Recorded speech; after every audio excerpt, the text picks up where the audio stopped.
First and foremost, thank you so much for having us here. It's always a pleasure to come up and speak with you guys. Typically, we come up and we introduce new technology or equipment that we have. But first and foremost, the most important thing that we have at the Westborough Police Department is good officers. And today, we have a number of new officers we're going to introduce to you. We're going to give them an opportunity to come up and talk about where they came from and how long they've been a police officer for.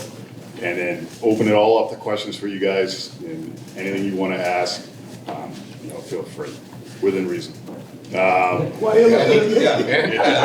you in. So, at any rate, why don't we start it off? Luce first. Good morning, everybody. So 3 of these officers you met, if you were here before, they actually 1 year ago today, it was their first day in the academy. So we brought the 3 of them in before they went to the academy. It's Officer Mercier, Officer Cleveland, and Officer Sweeney. So those 3, they were actually in here a year ago. And so now you get to kind of see the full circle transformation of the 3 of them. And then we have 3 other officers. 2 are transfers from other departments, and 1 other officer who graduated from the Quinsigamond Community College Academy. And he'll talk about his dad was a police officer. He was from Shrewsbury, so they'll kind of talk about that. So the big conversation that all of them had this morning was who was going to go first. And so I'm going to make that determination very easy for them. I'll call them in my choosing so that they have it. But Officer Mercier is on duty, so let's get her up first so that just in case if she gets called, then she can respond out there. So first off, Ashlyn Mercier. Good morning, everyone. Good morning, I'm Ashlyn Mercier. I'm really excited to be here this morning with all of you. Like the lieutenant said, exactly a year ago today was my first day at the academy, so as you can probably imagine, this morning is going a lot better for me than a year ago today. I went to the Linfield Academy. I graduated in February, and I was on a field training program with Westborough for 3 months. I've been out on my own on the road since the end of May. I absolutely love this town. I love my job. I love what I do. I dispatched in Westborough prior to becoming a police officer. So if you ever called the non-emergency line or 911, you might have talked to me in passing. I graduated from the University of New Haven in 2022 with my bachelor's degree in national security, and I'm currently working on my master's of criminal justice at Boston University. So thank you for having me today. Thank you. So we'll do kind of like generalized questions at the end, but we'll get everyone up there. So Max thinks he's next, but I'm going to do Officer Faria. Officer Faria can go next. You work the overnight, so be gentle on him. Yeah. Good morning, everybody. My name is Faria. I work primarily the overnight, so a lot of you probably don't see me unless I'm in the street wearing a yellow shirt. We're in bed by 9:30. So I'm from Hudson, Mass. That's where I grew up. I went to college, UMass Lowell, got my bachelor's degree in criminal justice. From there, I dispatched for a year in Hudson. And then I worked for 2 years in Townsend, Massachusetts as a police officer, if any of you know where that is. Then I transferred to Westborough just about a year ago, and been working the overnights primarily. And it's a good town, good community, and it's been a blast, so. Any questions? We'll wait at the end. Yeah. There'll be something for you at the end. Yeah, we'll do something for you at the end. Yes, Lieutenant. All right, let's do, you know what, we'll do Officer Hansom, please. Officer Hansom. Good morning, Sam. I primarily grew up in Franklin, Mass. I went to the University of New Haven also, graduated in 2019. Then I went to New Orleans, Louisiana, worked for the New Orleans Police Department for a couple of years, a county sheriff just outside of there for a couple of years. So I have about 5 years on the job total, and then came up to Massachusetts to be closer to my family. Was looking for a good department, heard a lot of really great things about the town of Westborough, and was fortunate enough to be hired on by this administration, and I'm just happy to be here. Thank you. All right. Officer Sweeney. It's just, I can find a little enjoyment out of this today. Officer Sweeney. I grew up in Holliston, so I'm from around here. When I was 18, I went to college, decided it wasn't really for me, so I transferred. I'm working on my degree online with Southern New Hampshire University. I became an EMT. I was working with the Holliston Fire Department for 2 years on their 911 truck. I loved it, but I always wanted to be a police officer, so I became a dispatcher with the town of Maynard. I was there for about 6 months, and then I was fortunate enough to get hired on with Westborough. Yeah, we graduated the academy in March. I've been off FTO since like the end of May, and I love it. So very fortunate to have gotten a position here and just keep working hard. Let's see, Officer Cleveland, come on down.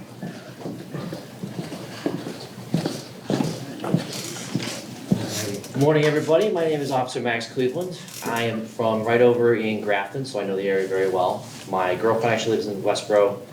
Some of you actually might have seen me. I worked at Roach Brothers for almost 4 years before becoming a police officer, so you might have seen me there. I went to Worcester State for a bachelor's degree in criminal justice, which I enjoyed very much.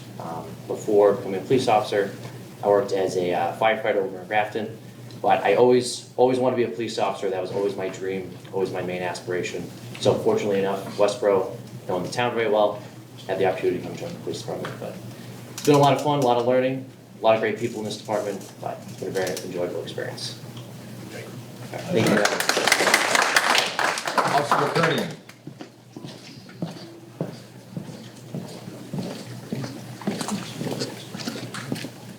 Morning, I'm Officer Mike McKiernan. I'm originally from Holden. I graduated from Westfield State University. I actually have a communications degree. Decided I wanted to be a police officer, so I attended the Boylston Academy back in 2020 during the whole COVID era. Graduated from the academy there, and I was working in Holden for about a little over 4 years. Decided that I needed some change. I needed to be a little bit busier, a little bigger department, so I decided to apply here. I was lucky enough to be hired here, and I've been here since the beginning of June, and it's been the best decision I've made so far in my career.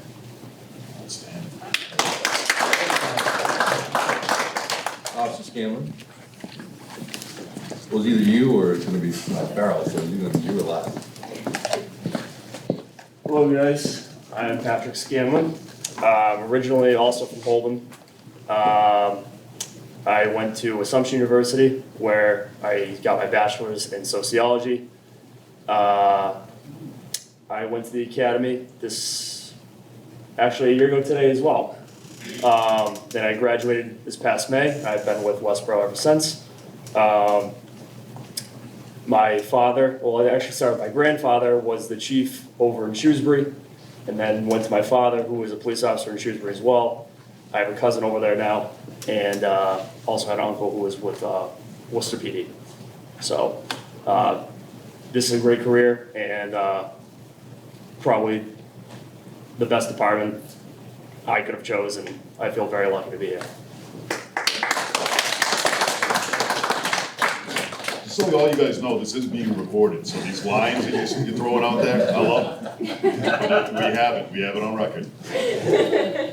And last but certainly not least, we have Officer Farrell. Officer Farrell's first day was yesterday. He graduated the academy last Friday. So his first day was yesterday, so we're throwing him into the fire today. So Officer Farrell. Good morning. My name is Dan Farrell. As Lieutenant Luce just said, I graduated last Friday from the Plymouth Police Academy.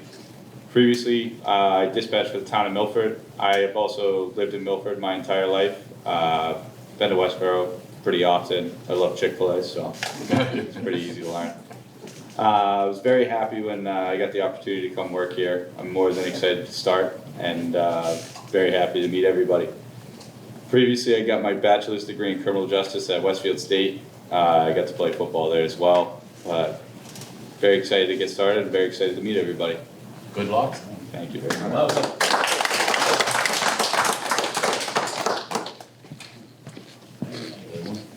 I think that's. Oh, Brendan, you want to get up there? So I guess now, they're all over here, you've heard their stories and a quick background of them, so if you guys have any questions for these fine officers, please go ahead, and Andy is perennially the first one, so hold on to your hats on this one. You all, excuse me, you all said you wanted to be a police officer most of your life. Why? Why don't you start? I just always wanted to help people. I went down a few different paths. I thought about being a nurse, and then maybe a paramedic, but when I was working as an EMT, I always saw the police officers in Holliston respond to every medical, and I just always wanted to be doing what they were doing, so. So for me, I kind of view it as a calling. I was always very interested in criminal justice and law enforcement, but I never really knew what path or what angle I wanted to take with that.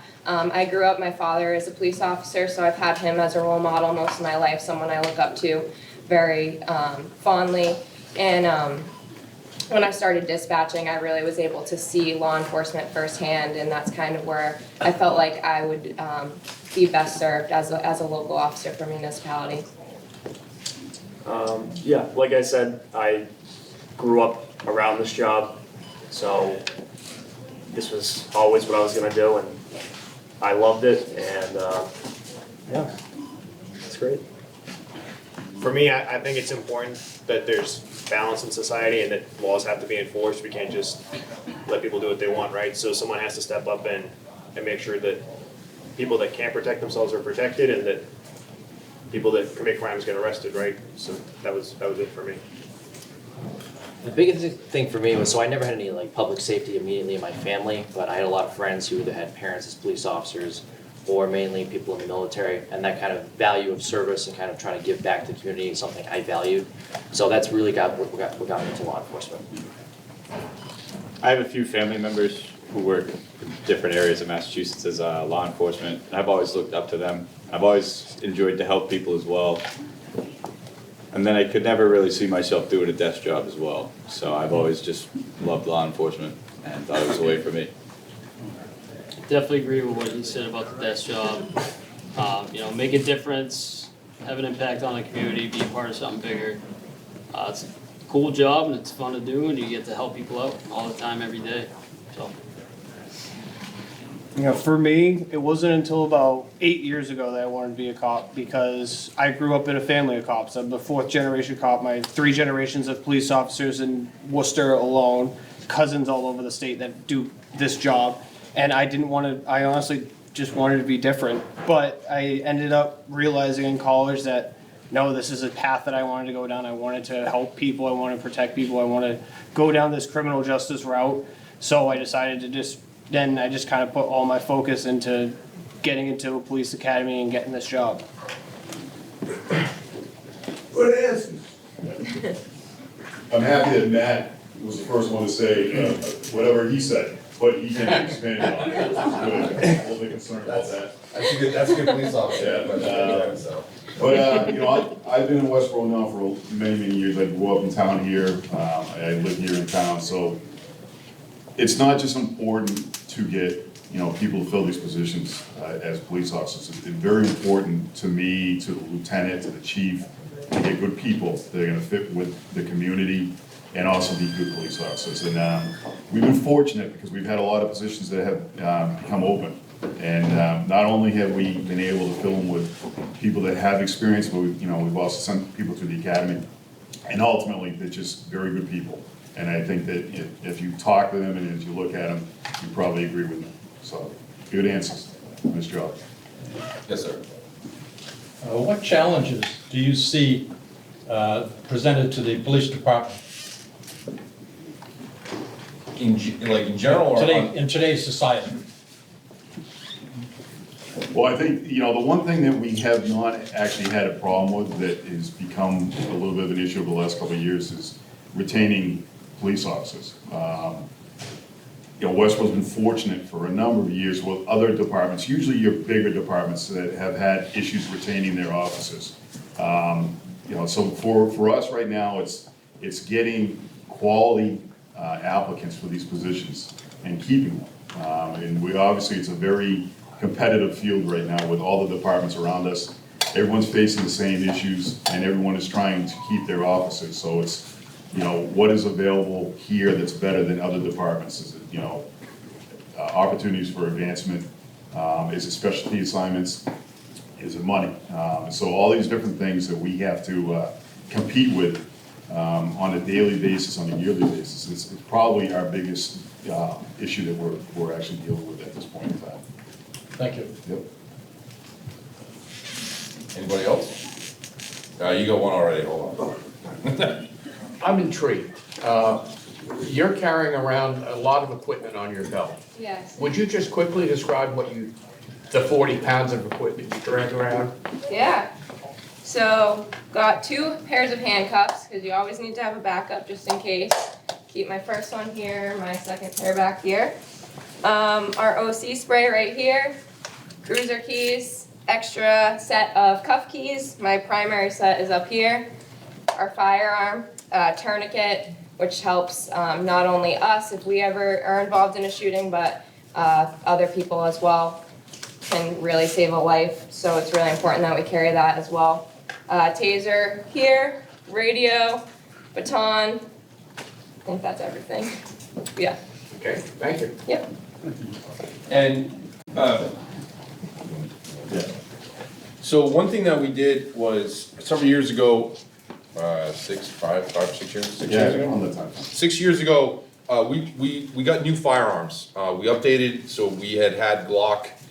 There were 40 caliber pistols, sidearms, and we had upgraded to the Glock 9mm firearms. And then shortly after we upgraded, the technology came out, what's called a red dot sight or an RMR. And a lot of police departments you'll see, it kind of looks like a square on the back of the gun. So what this is it's a holographic sight. It's a red dot. These are green, but they're red dots.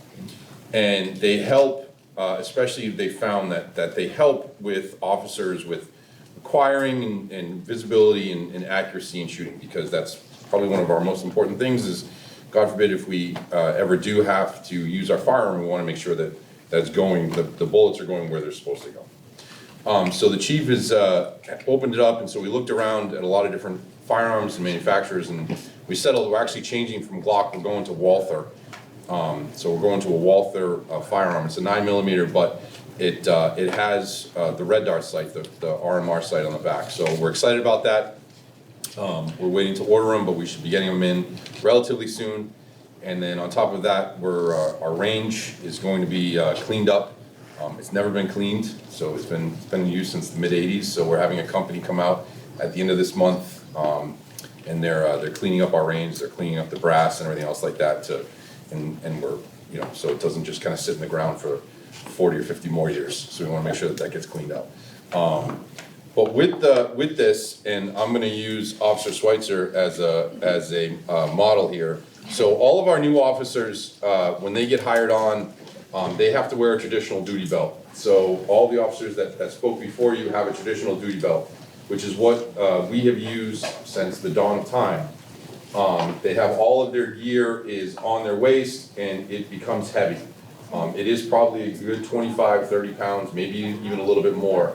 And that sits right on your waist, it sits on your hips. And when you're sitting in a car, you're getting in and out, there's a lot of stress, a lot of wear and tear.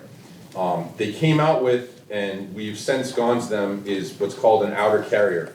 So Officer Schweitzer here has on an outer carrier. So all of our new hires, after they finish probation, they're able to switch over to the outer carrier. So everything that was on Brendan's waist, short of his firearm, is now moved up to that outer carrier. So it's significantly better.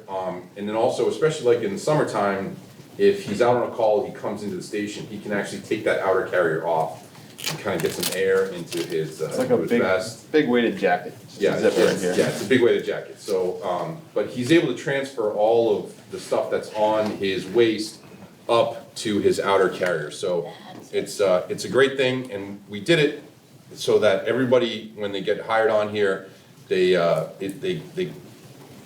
sometimes they say, but they earn the right to wear the outer carrier. So some, if not most of them, will be able to train with. But the other thing that we did when we transferred to the outer carrier is they have to go to firearms training. So you have to do training on it. So for us, you can't just hit a milestone and say, here you go, without any training on it, because everything moves. And for those of us who have had a duty belt for a long time and everything got moved up to that vest, it was awkward. There was some changes to it. So it was important for us to train our officers, not just to give them equipment and say, here you go and good luck, but to make sure that they get trained. That was a big thing for Chief Minardi and Deputy Chief Tompkins, was to make sure that these officers get trained up when they're given their equipment. So when they're able to transfer over to that outer carrier, they have to go through firearms first and qualify through firearms and use that outer carrier so that they feel comfortable using it. And once they do that, then they can utilize that. So it's a pretty great thing. But one thing that Officer Mercier failed to comment on, which I got to catch her on, is her body camera. Oh, yeah. Which all of these officers have. So the body camera is a program that we've had now for about 5 years, 4 or 5, 5 years, give or take a year or two, but it's been fantastic. So all the officers, all the patrol officers, road supervisors, they all have body cameras, which are definitely an added layer of protection for the officer and also for the civilians out there. So they get a lot of stuff going on. And also wear a ballistic vest? And I was just gonna say, also a bulletproof vest underneath all of that, so it's, they got more than enough going on there. So, yeah. Outstanding job.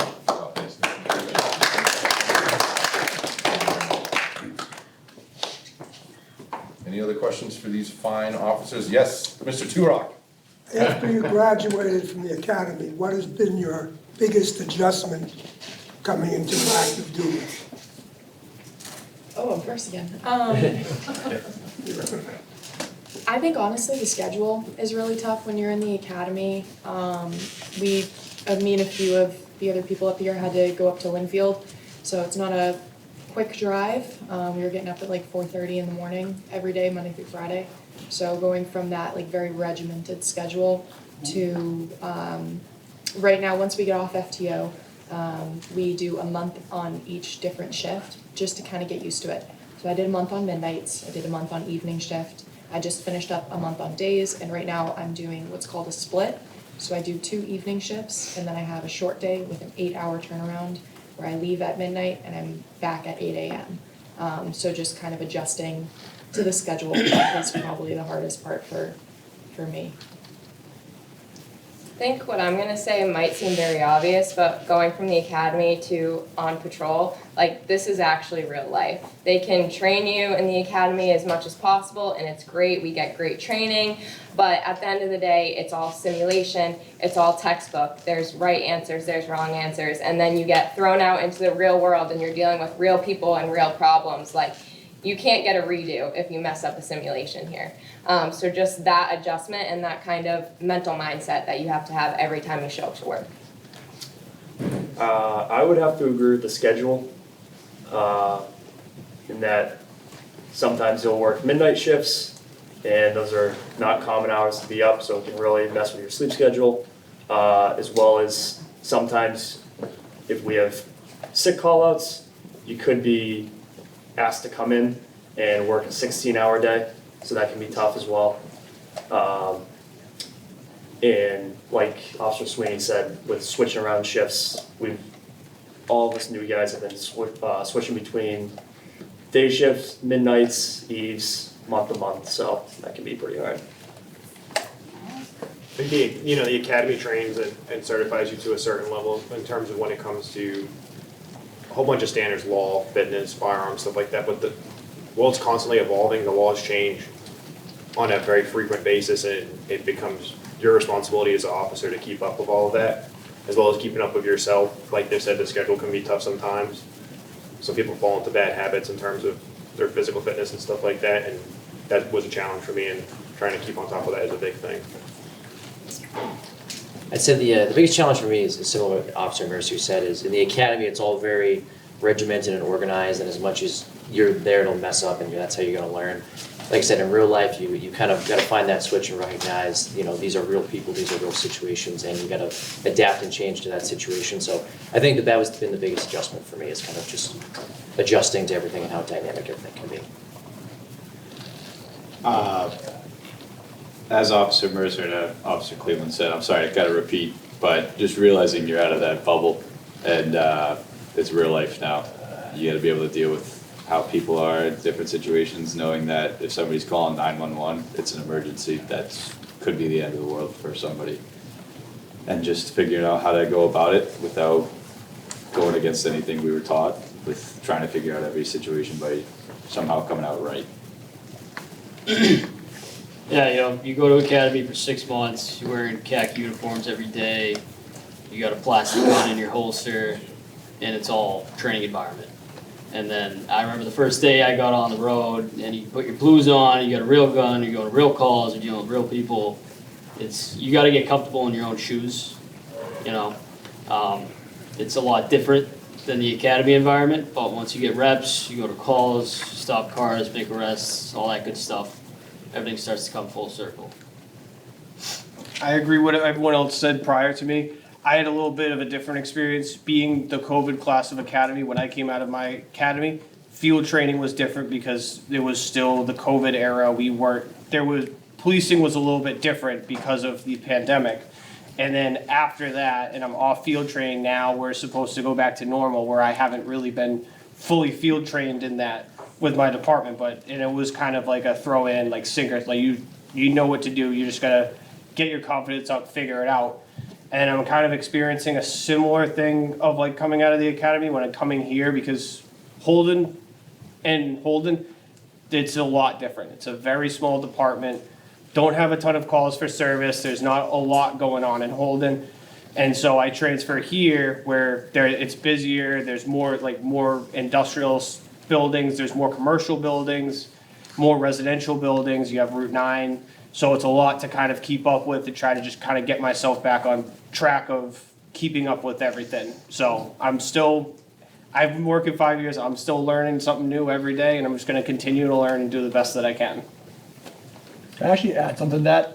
First of all, for those who don't know me, I'm Corporal Joe Sabati. I'm one of the road supervisors here. I'm also our Elder Affairs liaison that works here at the Senior Center with their staff. But 22 years ago, I joined law enforcement, and back then, it was actually a social and family life adjustment for our new officers here. They might not be home for the holidays, and that's an adjustment for them. Being in relationships with your significant other, birthday parties. If you have children, I have a 6-year-old, and so he knows that some nights I go to work and sometimes I'm during the daytime. There's activities where I can't be there for, so that's an adjustment that you come into, not as a new officer, but also as a veteran officer as well. So those are the sacrifices that we have to make for this job. So just to add another piece of into the difficulties of adjustment. Well, with that, I've got Lieutenant Shipwright over here. He has a very important update, and then we will let you finish. And it's a beautiful sunny day outside, so before it starts getting cold and miserable outside, we'll kick you free. But LT's got an announcement for you. Thank you, Lieutenant Luce. Again, I'm Lieutenant Greg Shipwright. I'm the patrol lieutenant. I think I've met most of you guys at some point or some time to see me. John, I think we spoke at the Life and Wellness. Westborough Connects? Yep, yes, you did. Yeah, so. I get around. Yeah, it's good, it's good stuff. So I just want to speak real quick on our what are some of the activities our police department and the community engagement team within our department are doing coming up in the next several months. We have a very busy September and October. I have my notes just so I don't miss anything here, but looks like on let's see, October 5th. 10 a.m. to 2 p.m. we're doing the handcuff hunger event with the Westborough Food Pantry, or Little Food Pantry. In your shoes. In your shoes, I'm sorry. Little Free Pantry. Little Free Pantry. So we'll be at Roach Brothers and Stop and Shop on that day. It's before the Patriots game, I believe, somewhere in that window. Yeah, it's on Sunday, I think. The Patriots might be playing at night on that. I'm not sure. Yeah, so we'll see. But either way, if you're in the area and shopping and would like to make a donation, we'll be out there then. We also have the upcoming, the town trick or treat event, October 28th. We're gonna set up our haunted house again, so if you feel like going trick or treating or taking a walk through our haunted house, it's usually a good time. We'll do our best this year, make it fun for the kids and everyone involved. And then finally, a kind of a new initiative we're working on. It's actually a national initiative, and it's called the National Faith and Blue Weekend, and it's where we partner with community groups, religious organizations, and work to bring the community together. So as of now, that's set for October 10th through October 13th. That's a Friday through Monday. We're still working on the planning and working with the groups throughout town. But what's set for now is we're actually doing a blood drive that'll be ran by the American Red Cross at the Forbes Building in the Great Hall on October 12th. And I will get some more information for you guys on that and have it up here if you're interested in donating or passing on the word and know someone that wants to donate. Hopefully we can have a nice turnout and do some good and bring the community together. And that's kind of the whole idea behind the Faith and Blue initiative. And it's where law enforcement across organizations across the country partner with those groups within the community just to get to know each other better and work to build those relationships. And it's every religion you can imagine. Westborough has quite the diverse religious organizations and groups. We pretty much have everything, so we want to work with everyone and get together. So Thank you. that's it. Any questions? Yeah, any questions on that stuff? Or? No, just for the group, there gotta be. Just wanted to welcome them and hope they have a good career in Westborough and they're appreciated. Appreciate that, thank you.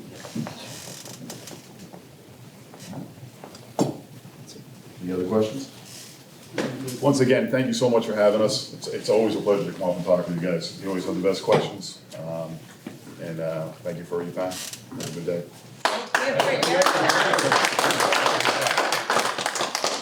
Thank all of you for protecting us. Yes. Always here for you guys. Got it. You want me to stand?